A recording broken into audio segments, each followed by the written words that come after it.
Welcome, everybody. We are going to take a look at the Wicked Inside Showcase. This is for an upcoming game by the name of No Rest for the Wicked. This is by Moon Studio, the Ori devs. A couple quick things before we jump into this. If you have played and or seen the Ori games, you will know that it's two of the best looking games that have been created from an artistic style. Just those games look absolutely fantastic. The other thing is some Twitch streamers and YouTubers got early access to a special demo for this, and they've been streaming it over about the past 24 hours, and I've actually had a chance to take a look at some of the streams and just to get some general feedback. Everybody's loving this game. It looks absolutely fantastic. But this showcase is basically going to do like a deep dive on more about like what the game is, options, end game, that sort of thing, from what I understand. But without further ado, let's check it out.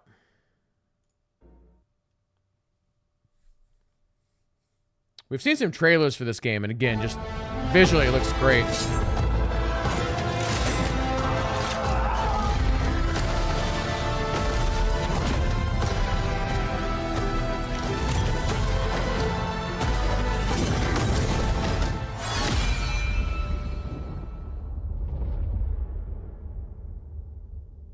Hey everyone, I'm Thomas.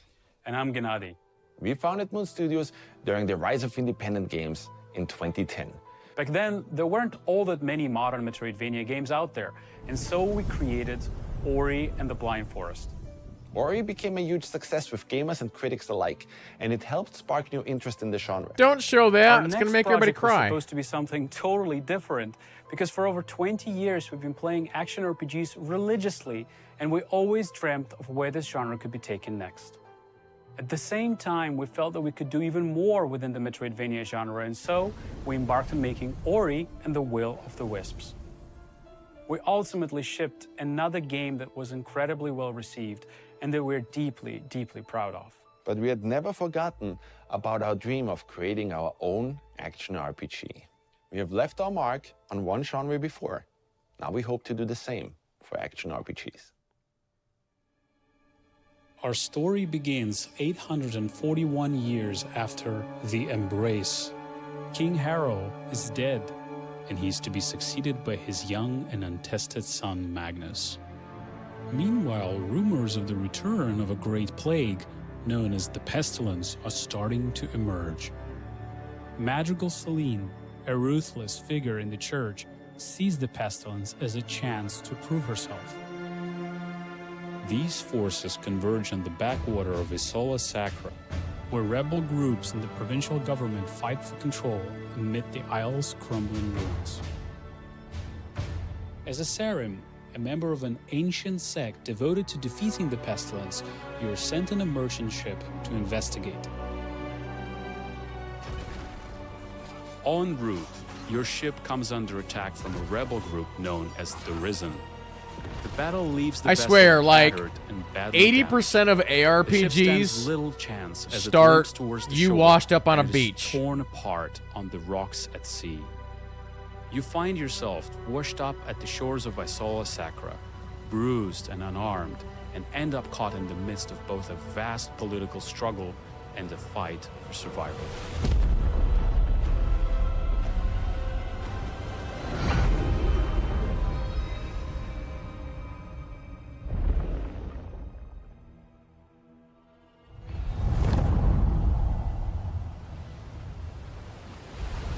With No Rest for the Wicked, we decided to handcraft an entirely seamless world.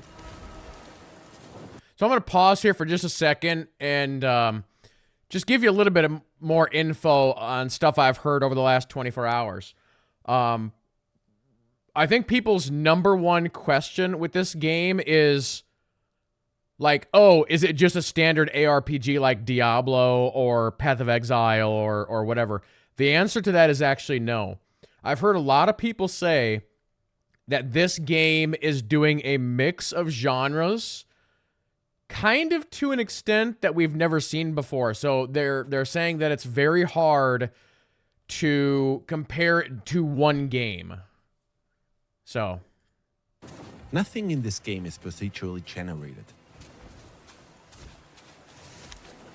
Instead of moving across a randomly generated flat plane, throughout this showcase, you will notice that our world is dense, interactive, uses a ton of verticality, and that every inch was crafted by a designer.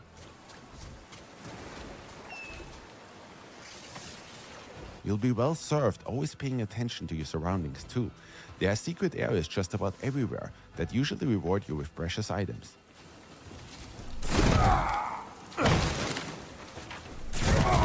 Loot in No Rest for the Wicked is randomized. It ensures that every player has their own unique experience, and that every time you explore an area, you might just finally get that last gold ore or new battle axe you've been waiting for. cool. We abandoned the old point-and-click model to move your character around. We wanted players to have ultimate control over their character. Every movement you make should feel tactile and be intentional. Everybody that I know who got a hold of the demo used a controller for this. You can do mouse and keyboard movement, but everybody was using a controller. For that reason, we designed Wicked to be played using WASD or a controller. I knew it. Should have never brought you on board. You'll never make it to Sacrament from here. Instead of going for realism, our goal is always to create games that look like a painting come to life. Our artists spent years meticulously modeling and hand-painting all of Isola Sacra. You will traverse through plenty of breathtakingly beautiful environments, lit with natural day and night cycles, immersed in dynamic weather.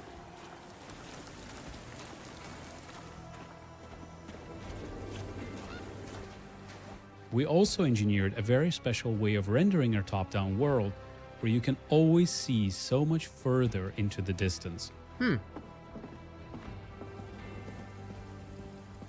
Our goal was to make everything as interactive as possible. If an object looks like you can climb it, then you can actually climb it. And if an object is too thin to walk over it, you might just need to balance your way across.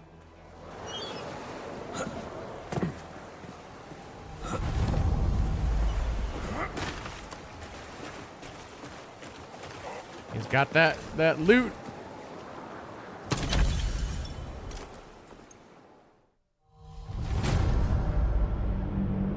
One thing I don't know is, like, are there different Right from the classes? start, we decided to create an animation. Is there skill trees? Like, I have no idea on that. Which to us meant that every attack you make should be carefully considered. We wanted to bring weighty, precision-driven combat to the top-down space. Combat that's inspired by several different genres, from ARPGs to fighting games. In order to overcome an opponent, you need to watch out for telegraphed behaviors and then punish accordingly. I do know, and maybe they're going to talk about it Timing, here. Spacing, and weapon weight are incredibly important in Wicked. I do know that there's a weight system, so if your character weighs more, then you can, like, dodge roll less and that sort In of No thing. Rest for the Wicked, every single weapon has its own unique moveset and stats driven by RNG. So it's one of those things, like, do you want to be wearing lighter armor, heavier armor to dodge roll and block and all that? You know, how do you want to, like, play? Using this dagger, I'll have a hard time breaking this enemy's shield. Let's try something different.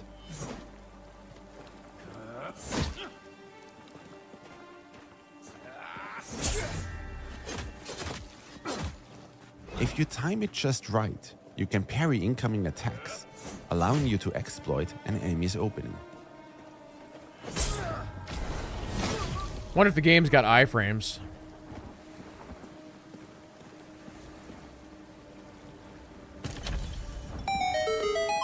Gear weird. in No Rest for the Wicked comes in 4 different rarities. White items are common. Unlike in other ERPGs, they're not trash loot. We instead made those the most custom. Wait, a game that's actually following the proper color scheme? Customizable. Blue items are rare. They offer only positive enchantments. Purple items I'm looking at are you, Last cursed. Epoch. They offer very positive enchantments, but they also come with a cursed enchantment. Gold items are unique. They are specifically handcrafted by our designers and offer unique enchantments. This rare claymore we found has an enchantment that increases my focus gain whenever I deal damage.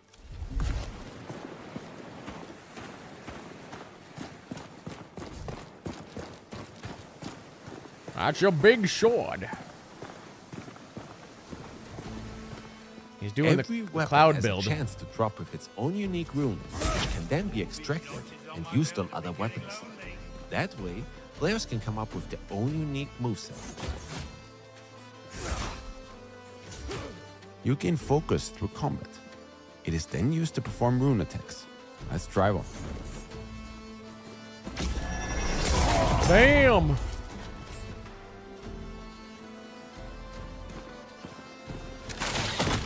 But every now and then, you might not even need to use your weapons to get rid of an enemy. Sometimes, all you need is a Took a little nasty push. fall. Every weapon you'll find in No Rest for the Wicked has its own bespoke moveset, custom made by our incredible animation department. Squash and stretch and other animation principles directly inform our combat design. Layered on top of that, enchantments that drastically impact weapon behavior Enchantment! and our deep rune system. All of this culminates in a weapon system that we feel is Oh, there's a extremely bow. fun and engaging and allows every player to create their I was gonna own ask about style of range. combat. 'Cause I think in the demo, I When haven't it seen comes to anybody gear use like range armor, weapons. there is a wide range of options, each with their own design and attributes. The weight of such items even affects your movement in combat. For instance, if you opt in for a lighter, faster build, you can quick step out of enemies' way. Quick steps are fast and don't consume a lot of stamina. With medium weight build, your character will dodge roll. Those are slower and consume more stamina.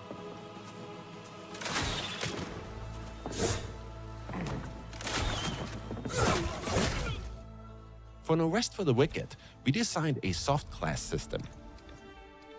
Instead of locking you into a character class that you then have to adhere to for the entire playthrough, we want you to have the flexibility and freedom to play as the type of character you want to, and even come up with character classes we haven't even thought of. So it's kind of like Elden Ring So then. far, we've shown what combat looks like with a more melee-focused build. Let's take a look at how combat changes for a mage.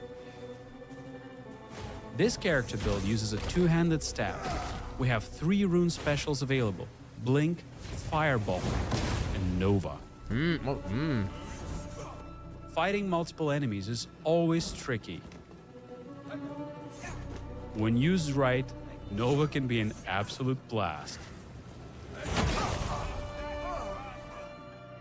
The uniqueness of each item you find or craft, being able to create any character build you can think of through our soft class system, and the randomized loot, all of these systems combine to ensure each playthrough Okay, wait. Let's back that up just 1 second there. Okay, so you're getting levels and then health, stam, strength, dex, intel, faith, focus, and then equip load. And then, yeah, health, stam regen, focus gain. Okay. randomized loot, all of these systems combine to ensure each playthrough and every player's experience is never truly the same.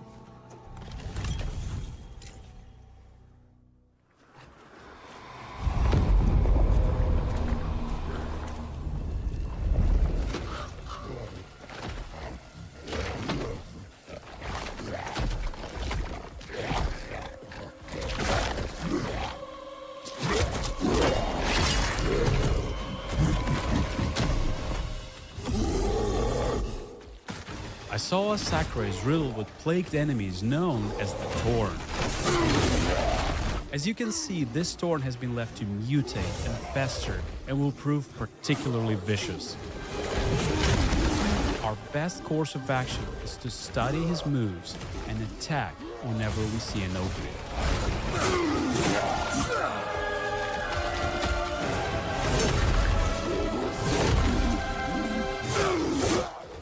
Bosses are also quite brutal in No Rest for the Wicked. They will punish every mistake you will make. But keep a cool head, make use of all of the skills you've learned, and you just might succeed.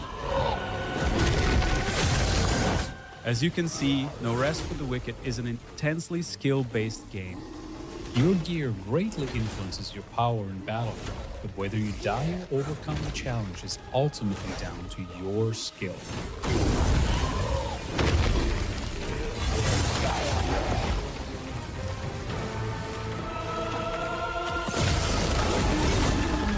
I like the flame blade.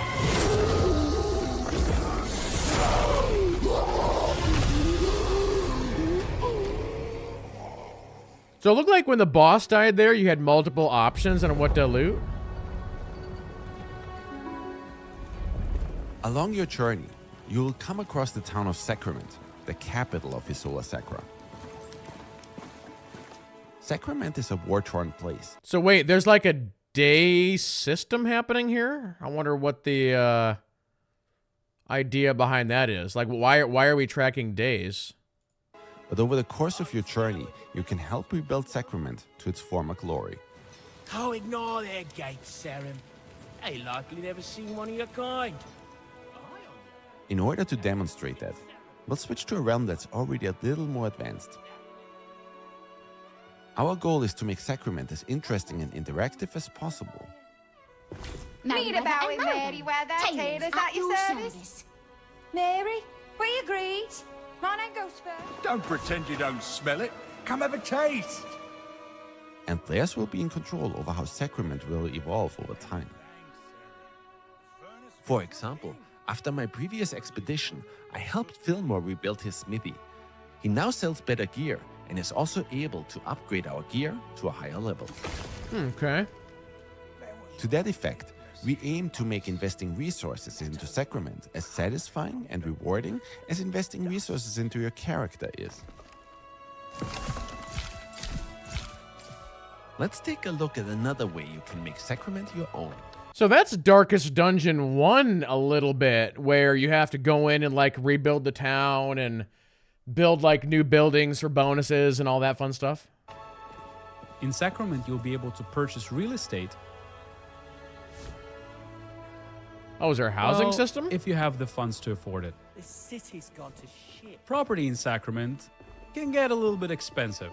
Oh, but really? accumulate the riches, and you can choose from a wide range of properties to suit anyone's taste.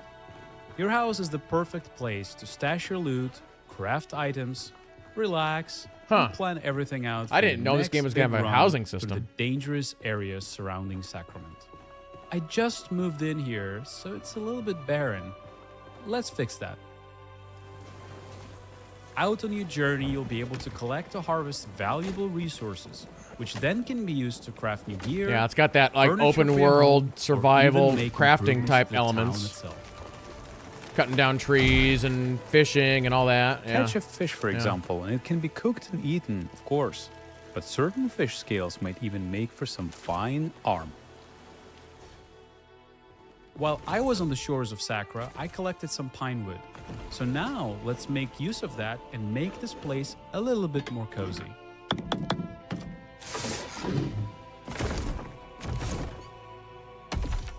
Housing is incredibly cool in No Rest for the Wicked. Since you're not constrained to a grid, you can come up with some really organic looking designs. The table looks nice, but it's missing something. Much better.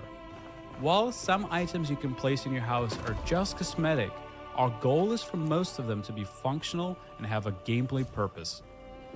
With a range of properties to purchase and an incredibly flexible interior design system, we hope players will be able to find and design a unique place for them to call home.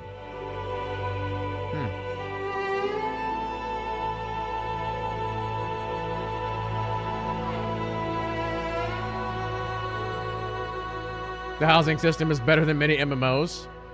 You're not wrong.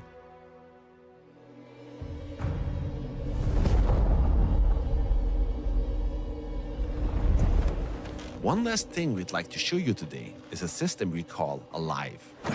Although No Rest for the Wicked features a traditional campaign, it was important to us that Isola Sacra is very much a living, breathing world. In order to show you what that means, we're going to go to an area called Mariner's Keep. This is an area I've previously ventured through and explored. However, since my last journey through here, Nif have overrun the local area,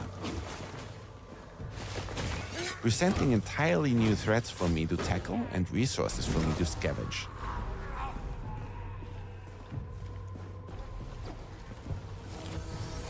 The world of No Rest for the Wicked is constantly changing around you. And each time you visit a region, you'll be faced with a drastically different experience.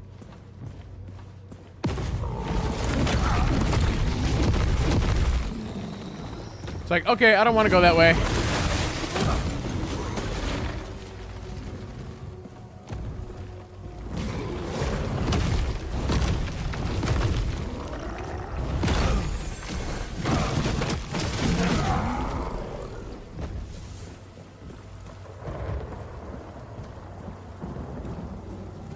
And No Rest for the Wicked.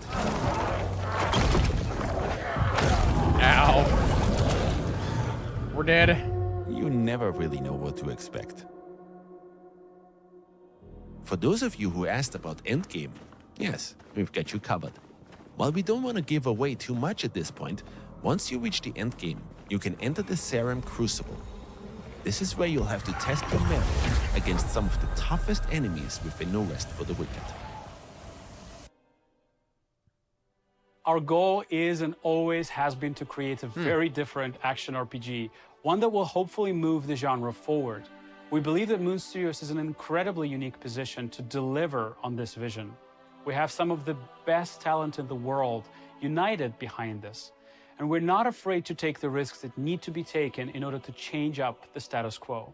We've poured an incredible amount of blood, sweat, and tears into this project. And now we're at a point where we need your help to shape and build Wicked into the best game it can possibly be.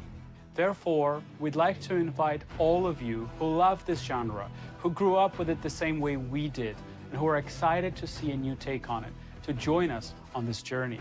And so we're happy to announce that we're going to be launching No Rest for the Wicked after all of these years into Steam Early Access next month on April 18th. Okay. Over the course of early access, we'll be tweaking, patching, and balancing the game with That's your definitely input. new for them And because you will also see Ori. major content updates throughout development until we hit our 1.0 release. Oh, they're actually doing At which multiplayer point, as well. We're planning to release on consoles as well. Wicked has been built from the ground up with multiplayer in mind. So the first of these major updates that we will be releasing in early access will be providing you with an innovative multiplayer experience, allowing you to play Wicked alongside or even against your friends. Our second Yeah, major it'd be content really update will fun in bring all co-op, new yeah. regions to Sakura, new enemies, narrative updates, and so much more. With story, Farming system, and systems? gameplay content updates to follow thereafter. Your support and feedback during this very critical part of early access really does make a difference. No Rest for the Wicked begins a new era for Moon Studios, and we're committed to this project for the long run. We're incredibly excited about what will be No Rest for the Wicked already in day one of early access, and we can't wait to show you all the stuff that will follow in the months to come. Once the showcase is over, be sure to tune in to your favorite media and content creators for the hands-on impressions of No Rest for the Wicked immediately following this showcase. We can't wait to see you all on April 18th. Cool. Yeah, they've never done early access before, so that's definitely a new thing for them.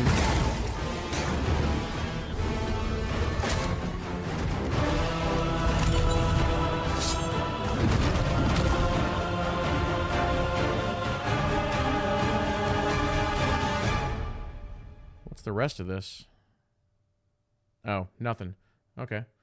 I'm gonna go ahead and just back that up here. We'll let it run as I'm talking here. Yeah, I think this game looks absolutely fantastic. I agree with others that I've heard that it looks like this could be something really special, and I agree. Yeah, Moon Studio is setting themselves up to be one of the best devs out there. If they can launch this game and it's a, you know, 8, 9, 10 on the reviews, matching sort of their other games, then yeah, absolutely. Yeah, Murat was talking about seasons in chat, and whether it's an MMO, an ARPG, you know, a looter shooter, like whatever, seasonal content is definitely one way to do endgame. They didn't say that in this video, but I could see them doing some sort of seasonal content because people kind of expect it, but we'll have to see. I don't know if I would jump into the early access of this or not. I don't know, maybe.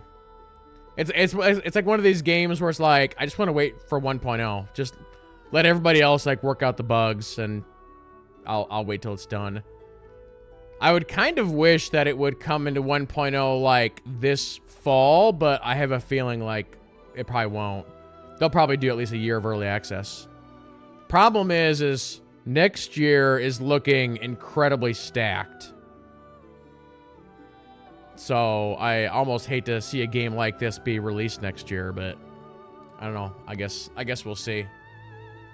I'm always thinking of, you know, like game of the year on the top of my head, and if GTA is coming out next year, which I think it is, then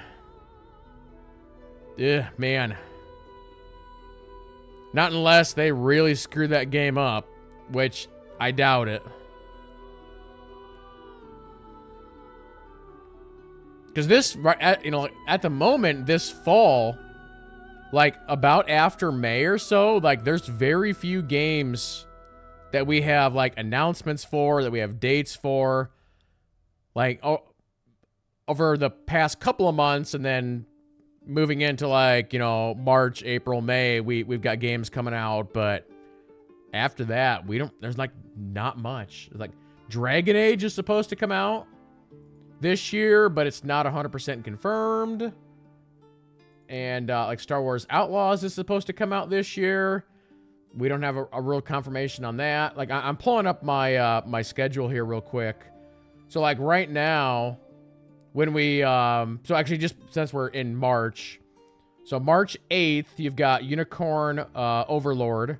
You've got on the 8th. Also the 8th is WWE 2K24.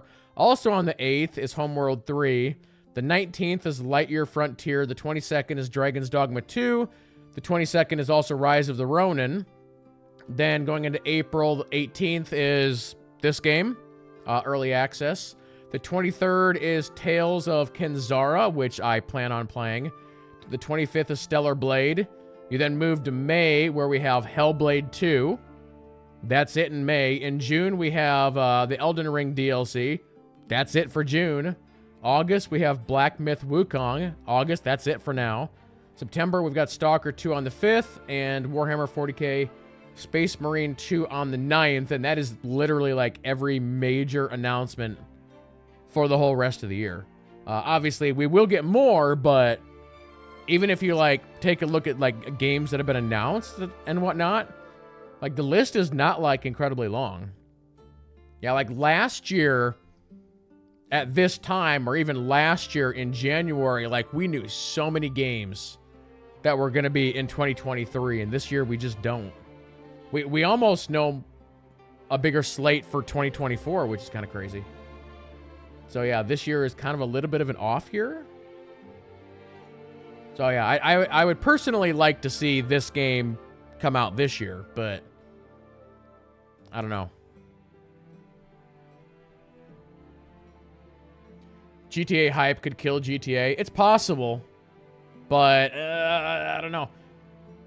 It's one of those things, right, where you go back to Cyberpunk, and in all of my years of like covering the games industry, like I've never seen a game as hyped as Cyberpunk.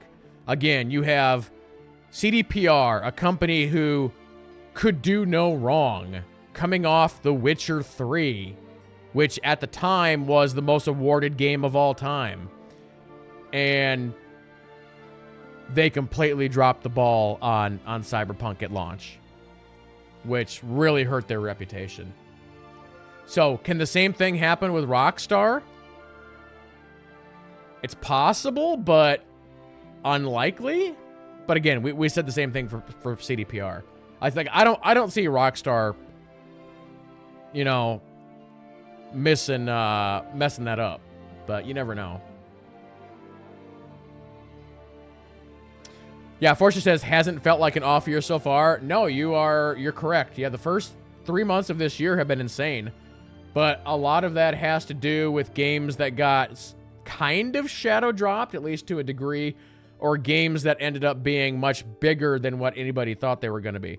And again, you go back to like Pal World, you know, we've seen over the years, we've seen trailers for Pal World, but everybody's like, that game looks like a joke. And now it's one of the biggest games ever. Helldivers 2, again, everybody saw that game, and like I saw like a little bit of hype around Helldivers, but again, it came out and it's massive. It's great. And actually, speaking of Helldivers, we are they at cap right now? Are they at peak right now? Let's take a look.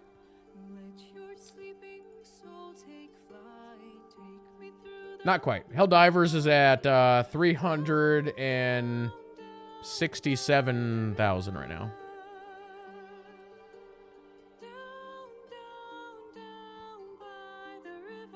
Yeah, last Epoch. Oh, and again, last Epoch, I think, ended up being bigger than what they thought it was going to be. So yeah, so far this year's been great, but I don't see this year maintaining the level that we have seen. It's not going to happen. I mean, actually, even here in March, like of the March games, which of these have the potential to blow up and be massive? Like Homeworld 3, no. WWE, no. Unicorn Overlord, maybe? Light Year Frontier, maybe. Really, it's Dragon's Dogma. Like, Dragon's Dogma 2 could be the, like, Baldur's Gate of this year. It has that potential. Rise of the Ronin, I don't see that game blowing up. I don't see it. Maybe. And then again, we get into April, and right now we only know 3 games that are in April. So it's like it's dying down, the releases. But yeah, I mean, looking at the February schedule that I have here, we had Suicide Squad, which underperformed. We had Persona 3, which got incredible reviews. Helldivers 2, incredible. Banishers got really solid reviews, but nobody's playing it. Mario vs. Donkey Kong, Skull and Bones, Last Epoch, Pacific Drive, very, very good. Sons of the Forest, iffy. Brothers of Tale of Two Sons. And then we just had the Dark Forces remaster come out. And then, of course, we just had Final Fantasy VII Rebirth come out. And that game's getting incredible reviews. So, yep. Cool stuff. But yeah, final thoughts on this game. I think it looks really fantastic. As I mentioned, I've been checking out a bunch of gameplay on this. Everybody seems to be very positive on it. And yeah, Moon Studio is a team that has not missed yet. So we will see if they're able to keep up their momentum. But yeah, for those who are watching on YouTube, we're actually going to wrap up the video right there. So thank you all so much for watching, and we'll see you in the next one.